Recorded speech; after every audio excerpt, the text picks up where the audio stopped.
L'idée de cette section, c'est de présenter quelques instruments qui existent actuellement ou qui sont à disposition des communes et de façon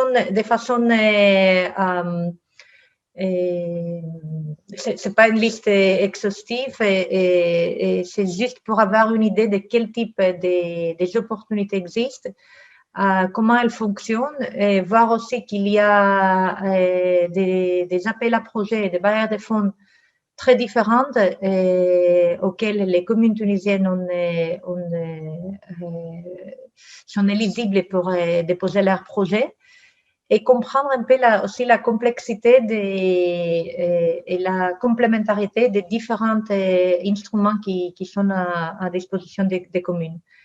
On va commencer par des instruments qui font partie de la coopération transfrontalière de l'Union européenne. Comme vous le savez, je ne sais pas si vous le connaissez, mais normalement, l'Union européenne dispose des grandes périodes de programmation. Normalement, maintenant, nous sommes à la clôture de la phase 2014-2020 et ils sont en train de développer les priorités et les contenus de différents programmes qui vont continuer les 2021 et 2028. Alors maintenant, pour ces des instruments qu'on va présenter, il n'y a plus des appels ouverts. Ils sont actuellement clôturés il n'y a pas la possibilité de déposer de nouveaux projets. Quand même, la logique est normalement aussi quelques priorités environnementales vont continuer pour la suivante programmation. Alors, on a considéré que c'est important de comprendre l'instrument parce que même si il n'y a pas des appels à projets ouverts actuellement, c'est un instrument qui va continuer. C'est un instrument qui est une initiative assez importante et qui a permis à plusieurs partenaires tunisiens et plusieurs communes tunisiennes d'accéder à des financements et à financer leurs projets. Alors, le premier instrument, c'est les programmes à bassin méditerranéen et coopération transfrontalière dans les bassins méditerranéens. C'est une initiative assez importante pour des projets multipartenariats. Ça veut dire que pour se présenter, il faut minimum avoir des partenaires des 3 pays différents de la liste des pays éligibles. Et il faut répondre à l'une des thématiques éligibles. Dans ce cas, il y a toute une section dédiée à la protection de l'environnement et de l'atténuation ou adaptation au changement climatique. Et déjà, dans cette priorité, il y a 4 thématiques concrètes qui sont financées.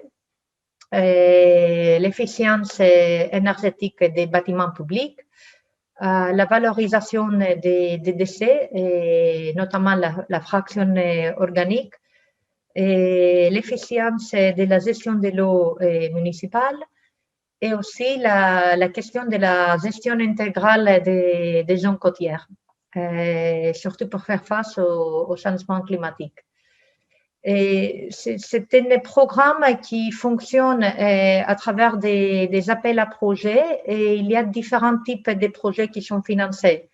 On a des projets standards, ça veut dire des projets d'expérimentation et implémentation d'une solution et des communications des résultats de ces solutions.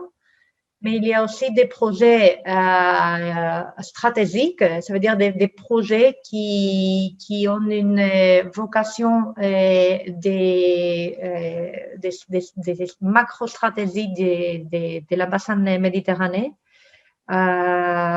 pour donner à connaître des initiatives ou des solutions qui sont pertinentes pour l'ensemble des pays éligibles.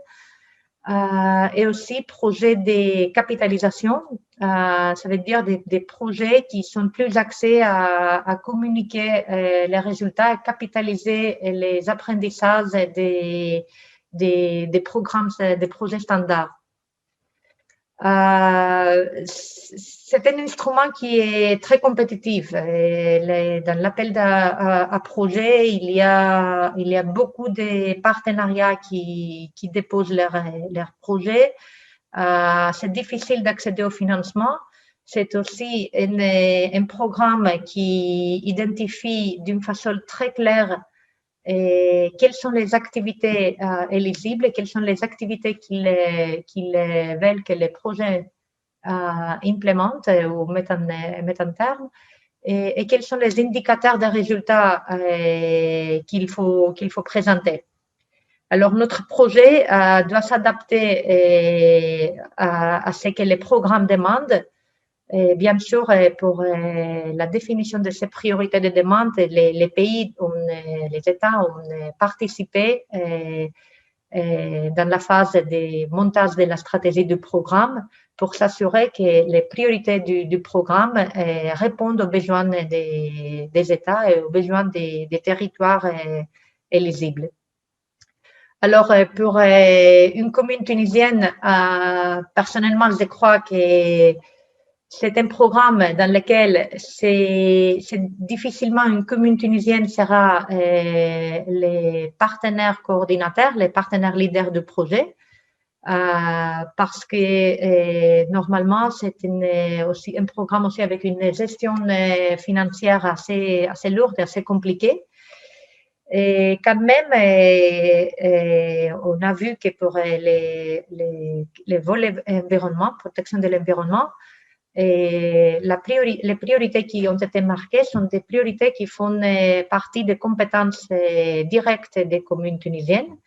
Et alors, on considère que les communes tunisiennes peuvent être un partenaire très pertinent pour ce type de projet.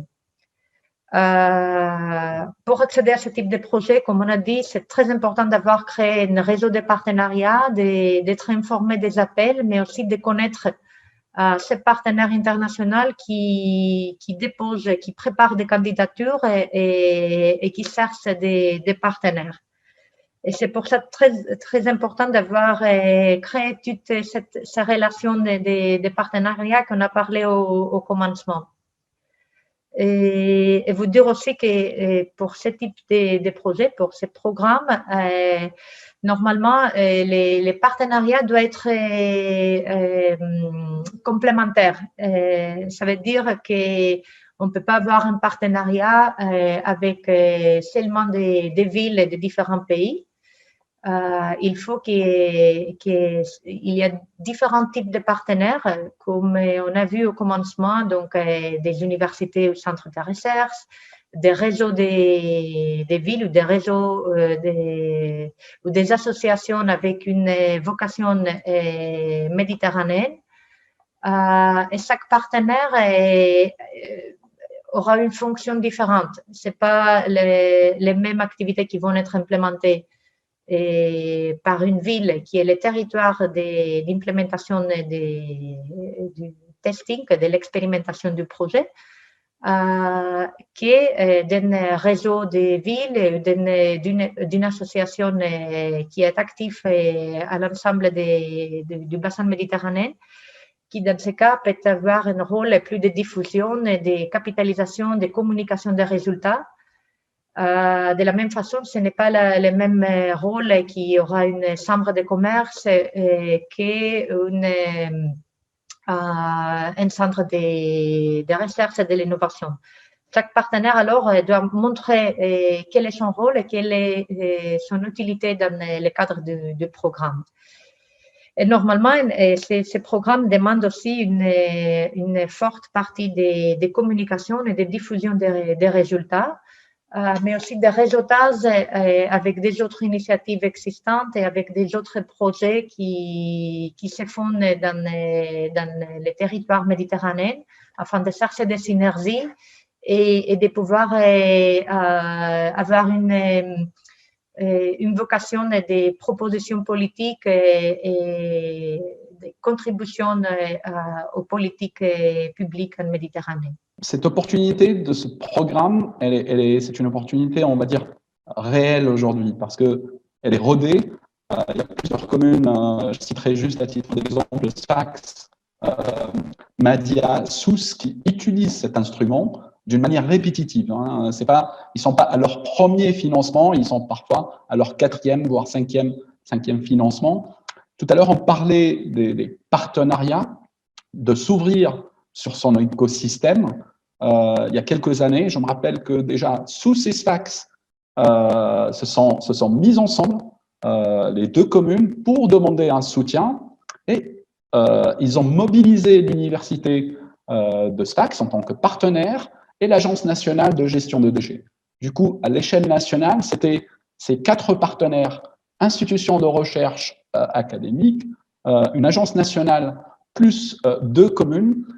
En elles-mêmes déjà, elles ont constitué un pool qui garantit, on va dire, aux évaluateurs de projets que le projet s'intègre parfaitement à la stratégie nationale, que ces 2 communes qui ont déjà un historique en termes de gestion, non seulement elles savent ce qu'elles vont déployer, mais aussi elles ont pu mobiliser une instance de recherche reconnue. Tout ça pour vous dire que voilà, cette opportunité, c'est une opportunité réelle et elle est durable, parce que nous sommes aujourd'hui à la 3e version de ce financement-là, ou la deuxième version. Il y aura bientôt un nouvel appel qui va être structuré et annoncé, et on vous invite à réfléchir là-dessus pour essayer d'identifier qui sont les partenaires pertinents à l'échelle du territoire, qui sont les partenaires internationaux qui sont éligibles, avec lesquels vous pouvez commencer à travailler. Sachez aussi que ces appels à projets qui paraissent assez compliqués au niveau du montage, c'est des appels qui se préparent pas au moment, seulement au moment de la publication de l'appel. Le relationnel, le contenu du projet dans sa version primaire, parfois c'est quelques mois avant. On sait qu'une fois l'appel il va sortir, c'est pas à ce moment-là où je vais commencer à chercher mes partenaires prioritaires. On peut trouver d'autres partenaires pour proposer un partenariat encore plus fort, plus pertinent, mais énormément de travail se fait à l'amont. On a encore une année pour que ce projet-là commence à voir le profil, et c'est quelque chose d'assez intéressant qui peut financer, comme elle a dit, à hauteur de 90%, et je pense dans les 4 ou 5 millions de financement. En tout cas, je me rappelle que par rapport à Sousse et Sfax, chacune avait à peu près 1 million de dinars de subventions pour mener un certain nombre de projets. Ce qui est important aussi de noter, c'est que dans les appels à projets, on doit être compétitif. Et du coup, on n'a pas la garantie que offre l'FTE aujourd'hui, par exemple. Il faut bien préparer son projet, bien structurer son contenu et parier sur les bons partenaires. Je voulais aussi juste insister par rapport à ce que Khaled a dit, et que même si actuellement ce programme n'a pas un appel à projet ouvert, c'est un programme très pertinent et ça va continuer à exister pendant la suivante programmation de l'Union européenne. Et le programme s'appelle NextMed. Et ils sont en train maintenant de définir les priorités, mais on sait que la protection de l'environnement, le volet environnemental, continuera à être l'une des priorités du programme. Alors, c'est vraiment une opportunité pour accéder au financement valide et pertinente pour les communes tunisiennes aujourd'hui. Donc, on continue avec les suivants programmes de coopération transfrontalière de l'Union européenne dédiés directement à la Tunisie. Et dans ce cas, c'est le programme Italie-Tunisie. C'est un programme qui vise à renforcer la coopération dans les territoires du sud de l'Italie, et 9 gouvernorats de la Tunisie qu'on a dans la présentation, Bizerte, Ariana, Tunis, Benarus, Nabel, Sousse, Monastir, Marti et Sfax. Il y a aussi 6 territoires limitrophes qui peuvent profiter des partenariats dans ce cadre. Mais il faut qu'il y ait en tant que partenaire un représentant de ces 9 gouvernorats. Et l'objectif, c'est de favoriser l'intégration transfrontalière. Et il y a 3 thématiques éligibles. La troisième étant la protection de l'environnement et l'adaptation au changement climatique. Et là, les programmes définissent assez bien quels sont les domaines sur lesquels les projets devraient travailler. Sur les volets protection environnement, il y a la possibilité de travailler dans tout ce qui est la coopération de la protection de l'espace maritime, la surveillance maritime, la protection de la biodiversité au milieu marin, la protection de la prévention des décès marins.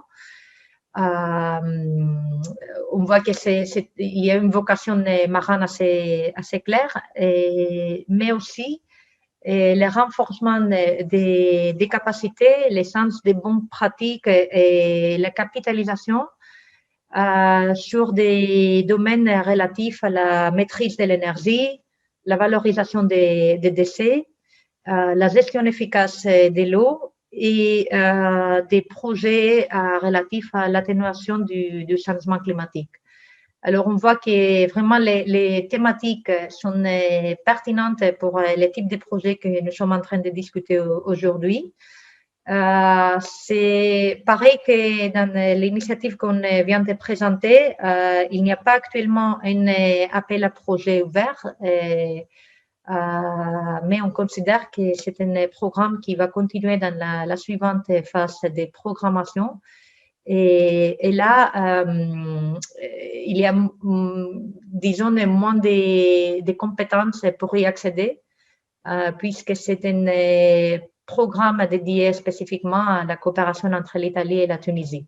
C'est clair dans ce cas que la stratégie d'une commune qui souhaite déposer un projet dans le cadre de ce programme, c'est d'établir un partenariat avec des acteurs des territoires italiens éligibles, commencer à échanger, identifier ensemble les priorités qui sont pertinentes pour les deux territoires et commencer à identifier donc les activités de ces projets à déposer. Comme Khaled disait, c'est pareil que dans le cas de l'IEV, c'était un financement à 90%, et c'était un financement assez favorable, puisque le cofinancement est seulement le 10%. Et normalement, c'est pas comme ça dans les projets de l'Union européenne et même dans des autres partenaires et des autres bailleurs de fonds. Peut-être juste une remarque par rapport à ce fonds, si on a le temps. C'est vraiment une invitation aux communes de réfléchir à cette opportunité, parce que cette opportunité, pour le moment, elle n'est pas du tout ou quasiment pas exploitée par les communes. La concurrence, elle est beaucoup plus réduite parce que c'est uniquement des territoires à l'échelle de la Tunisie et des territoires à l'échelle de l'Italie qui sont éligibles. La majorité des projets aujourd'hui tournent autour de la technologie et de l'innovation. Ça, c'est un point, c'est que c'est vraiment un outil assez pertinent en termes de disponibilité des fonds.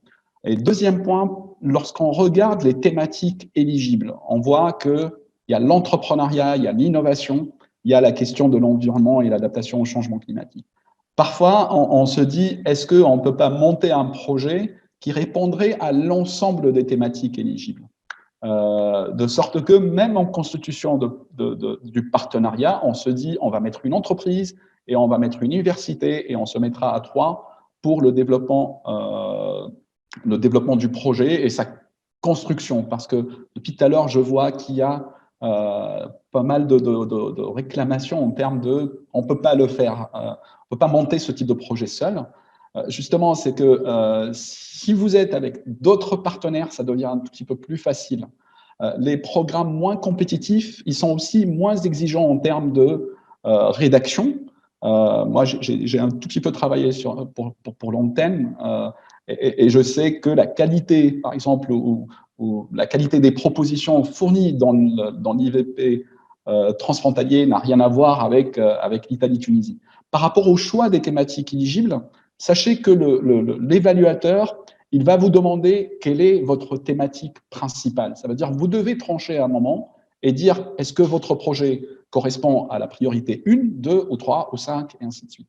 Du coup, votre montage doit prendre en considération la diversification des partenaires, mais il faudrait aussi avoir une orientation claire vers où vous tendez le projet, il répond à quelle priorité. Et ça, c'est très important.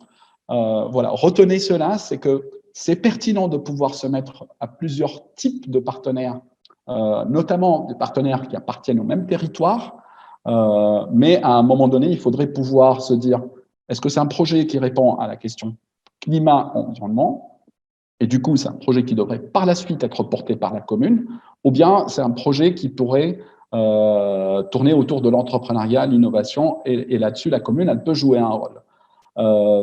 Voilà, ça c'est la première remarque, mais tout au long peut-être des autres sujets, on essayera d'échanger ensemble sur ces opportunités. On continue alors avec la plateforme Repic. C'est un bailleur très différent de ce qu'on a présenté jusqu'au moment. Là, nous sommes dans le cas d'une plateforme interdépartementale suisse et qui vise à promouvoir les énergies renouvelables, l'efficacité énergétique et l'utilisation efficace des ressources dans des projets de coopération internationale. Nous sommes dans une logique des projets moyens. Le financement n'est pas assez élevé que dans le cas des programmes qu'on vient de mentionner. Et le financement, c'est à l'auteur de 50% avec un plafond à 150 000 francs suisses qui est presque 450 000 dinars. Ça veut dire que les partenaires doivent mobiliser un cofinancement assez important. En différence avec les autres des programmes qu'on a vus, il n'y a pas une période de lancement d'un appel à projet concrète. Les partenaires peuvent déposer leur projet de façon continue. Il faut respecter quelques critères et surtout quelques délais par rapport à la présentation de la note de cadrage et du programme entier. C'est aussi un formulaire beaucoup plus facile et beaucoup moins exigeant que les autres qu'on vient de discuter. Et les projets éligibles sont relatifs à les énergies renouvelables et l'efficacité énergétique. Et là, il y a une question qu'il faut garder en tête, que le requérant doit être une association, une organisation, une entreprise suisse. Et alors, c'est dans ce cas, le partenariat qu'il faudrait mobiliser, c'est un partenariat avec un représentant suisse qui peut vous faciliter l'accès à ces financements. Les projets financés par EPIC visent à un transfert des technologies des organisations et des entreprises suisses dans des autres territoires. Il s'agit de projets novateurs, il s'agit de mobilisation des technologies qui sont en phase pré-commerciale et il faut qu'il intègre un volet de réplication et de multiplication assez important. Normalement, la plateforme Repic analyse de façon trimestriellement les projets déposés. Comme on avait dit, cette La proposition s'est faite à deux phases. Et une des cadrages initial. Et après la première révision, donc un formulaire définitif qui n'est pas très long et qui n'est pas très exigeant. Je pense qu'il convient d'indiquer que en fait, REPIC, c'est un des bailleurs de fonds pour le réseau REVACT, donc la phase pilote en tout cas. Alors, le cofinancement, effectivement, il vient de la part de l'ADEME, de l'Agence française pour la transition écologique, qui est un partenaire privilégié de l'ANME, qui est son homologue en France, et du coup, qui s'est inscrit dans le cadre de ce partenariat dans le dispositif qui permet de financer REVACT. Donc, ça, c'est un cas pratique concret d'application de ce dispositif, sachant qu'effectivement, il peut être très facilement aussi être mis au service d'une commune, d'un projet communal. En général, ça, c'est plus le type de projet que REPIC finance, des installations énergétiques de tout genre, et puis un cofinancement de la part de la commune, éventuellement en mobilisant des fonds du FTE, pourrait tout à fait permettre d'apporter le cofinancement requis par REPIC.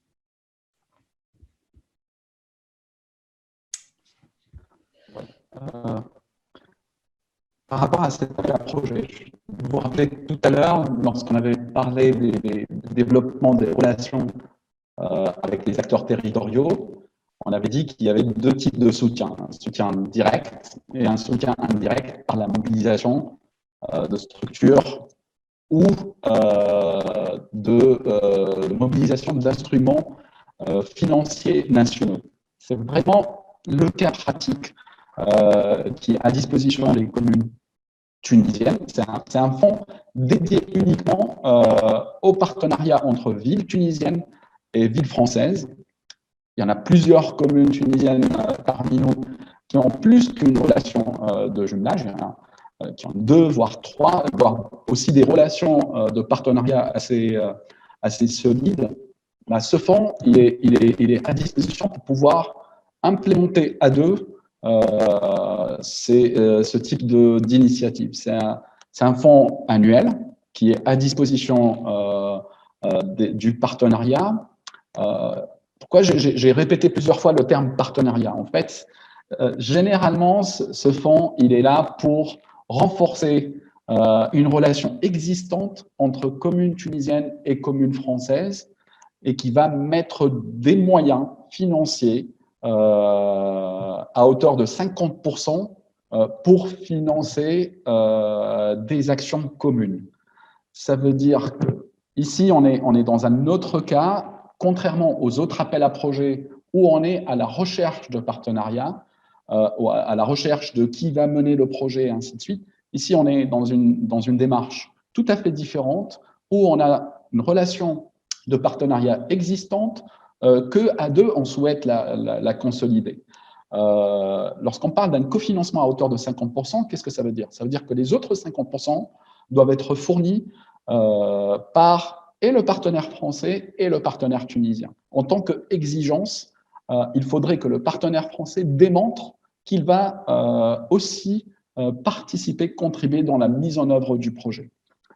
Du coup, la qualité de la relation à l'amont que vous maintenez avec votre partenaire français, c'est la clé pour accéder à ce financement-là, parce que tout à l'heure, on disait que les communes françaises disposent d'un budget annuel pour améliorer, pour rayonner davantage, pour être solidaire, et ainsi de suite. Il faudrait que votre position, la position de votre commune, favorise l'orientation d'une partie de ce budget annuel affecté à la solidarité et au rayonnement, puisse être affecté à votre commune. Ce qui est intéressant ici, c'est qu'il y a une structure qui est le ministère des Affaires locales et de l'Environnement, mais aussi la Fédération nationale des villes tunisiennes qui porte cette initiative. Ils sont là pour vous aider à structurer votre projet et seront là même par rapport pendant la période de sa mise en œuvre. Vous n'allez pas être seul. Le plus compliqué, c'est de pouvoir identifier votre partenaire, expliquer votre démarche qui doit être suffisamment intéressante pour vous, mais aussi pour lui, pour qu'il puisse la soutenir, la défendre au niveau de son conseil dans l'allocation budgétaire, mais aussi de pouvoir la diffuser et communiquer dessus, puisqu'on est dans une démarche de rayonnement et de solidarité. Une fois, on a notre partenaire. L'appel à projet, il est publié généralement au début de l'année, où vous devez tout simplement justifier votre projet, comment il est structuré, quelles sont les activités que vous allez mener, quels sont les délais. C'est des projets qui ne sont pas longs, c'est à peu près une douzaine de mois, dans laquelle il y a, tout à l'heure on parlait de l'AFD. L'AFD, c'est un partenaire incontournable dans cet appel, puisqu'il représente l'État français qui mobilise les 50% de financement. Voilà, ce dispositif, aujourd'hui, il a été utilisé par plus d'une commune, mais c'est un dispositif qui est très peu compétitif, dans le sens où les différents partenaires nationaux, d'ailleurs, ils diffusent à plusieurs reprises, ils invitent les communes à se positionner là-dessus, parce que généralement, ils reçoivent très peu de propositions. Voilà, je crois qu'on a fait un peu les tours des différents appels à projets, accès à des partenariats. Comme on a dit, c'est pas une vision exhaustive de tous les instruments qui existent, mais on a voulu représenter des différentes options qui sont ouvertes pour les communes tunisiennes. Et on va passer voir très rapidement aussi des projets, des bailleurs de fonds qui sont une démarche différente.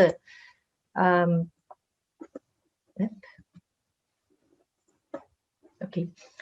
C'est l'appui direct sans besoin d'un montage d'un partenariat pour l'appel à projet.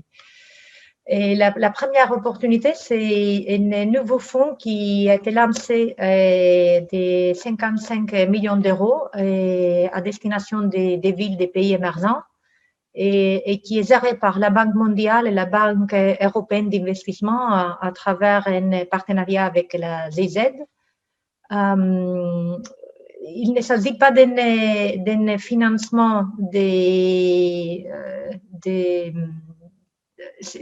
normalement, c'est un financement, c'est une assistance technique qui est offerte par ces fonds aux villes. C'est très important que ce soit des projets qui ont lieu dans les milieux urbains et qui visent à renforcer la capacité des communes à la préparation des projets ou au montage des stratégies climatiques.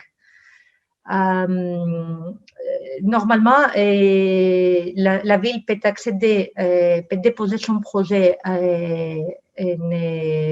n'importe quel moment. Il n'y a pas un appel à projet auquel il faut répondre. Sinon, il y a un formulaire disponible à la page web qu'il faut préparer et soumettre et que vous pouvez le faire dans les moments où vous avez identifié votre projet et vous avez préparé le formulaire. Comme on a dit, c'est une assistance technique qui est offerte avec un montant pas très grand, pas très important, mais qui permettent à la commune à identifier ou à définir son stratégie climatique, à définir un projet pour la transition énergétique concrète ou à réaliser une étude de préfaisabilité d'un projet déjà identifié et existant. Les thématiques touchées par cette fonds englobent l'ensemble des thématiques qu'on est en train de travailler dans notre réseau: mobilité urbaine, efficacité énergétique, gestion des déchets, éco-construction. Et les formulaires, c'est très facile à remplir. Et c'est pour cette raison qu'on va vous proposer après un petit exercice pratique et en faisant le service ces formulaires qu'on considère que c'est très accessible vraiment pour les communes. C'est un appui c'est un fonds qui vient d'être lancé, ça fait quelques mois et qui n'est pas très connu et qu'on considère que c'est une bonne opportunité de laquelle les communes REVACT pourraient profiter. Et Khaled, si tu veux juste rapidement introduire la… Très rapidement, voilà, c'est l'exemple justement de réseau de villes qui dispose de financement principalement en provenance de ses membres appartenant, ses membres européens, et il déploie chaque année à peu près 5 millions d'euros à disposition pour les communes du Sud. Sachez que ce réseau, il englobe aussi des villes africaines. Du coup, cette demande ne se fait pas d'une manière, on va dire, dans le cadre d'un appel à projet à proprement dit, mais plutôt une sorte de demande de financement.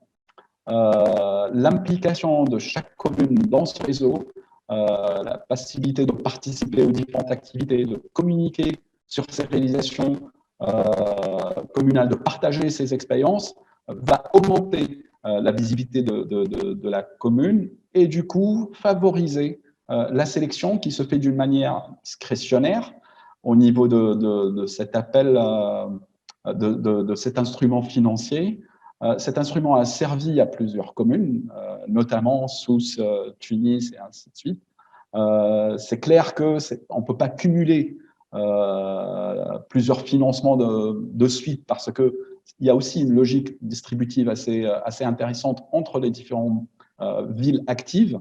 Mais du moment où on est assez présent sur ce réseau-là, on peut proposer une demande de financement chaque 2 ou 3 années et de pouvoir la défendre. Et c'est un projet d'une souplesse assez intéressante où on va pouvoir dédier l'ensemble de financement à la commune avec uniquement des opérations de suivi, d'appui technique nécessaires fournies généralement par les villes leaders telles que Paris, Lausanne et ainsi de suite.